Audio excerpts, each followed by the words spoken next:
പരിശുദ്ധ അമ്മയെക്കുറിച്ച് ധ്യാനിക്കുമ്പോൾ സഭാപിതാക്കന്മാർ പല സൂചകങ്ങൾ പഴയ നിയമത്തിൽ നിന്ന് നമ്മുടെ മുന്നിലേക്ക് കൊണ്ടുവരുന്നുണ്ട്. വാഗ്ദാന പേടകമായിരുന്നു പരിശുദ്ധ അമ്മ എന്ന് സഭാപിതാക്കന്മാർ പറഞ്ഞു വയ്ക്കുമ്പോൾ എന്താണ് ഈ വാഗ്ദാന പേടകത്തിൽ ഉണ്ടായിരുന്നതെന്ന് പഴയ നിയമ പുസ്തകത്തിൽ നാം കാണുന്നുണ്ട്. അഹറോന്റെ പുഷ്പിച്ച വടി, ആകാശത്തു നിന്നും പെയ്യപ്പെട്ട മന്ന, അതുപോലെ തന്നെ 10 കൽപ്പനകൾ അടങ്ങിയ ആ കൽപ്പലകകൾ.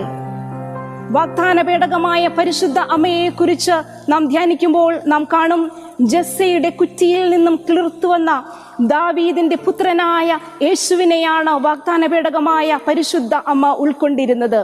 അതുപോലെ തന്നെ ജീവമന്നയായ യേശുവിനെ പരിശുദ്ധ അമ്മ തൻ്റെ ഹൃദയത്തിലും ഉദരത്തിലും സംവഹിച്ചു. ദൈവകൽപ്പനകളുടെ പൂർത്തീകരണമായ നിത്യസത്യവചനമായ യേശുവിനെയാണ് അമ്മ ഉൾക്കൊണ്ടത്. വാഗ്ദാന പേടകമായ പരിശുദ്ധ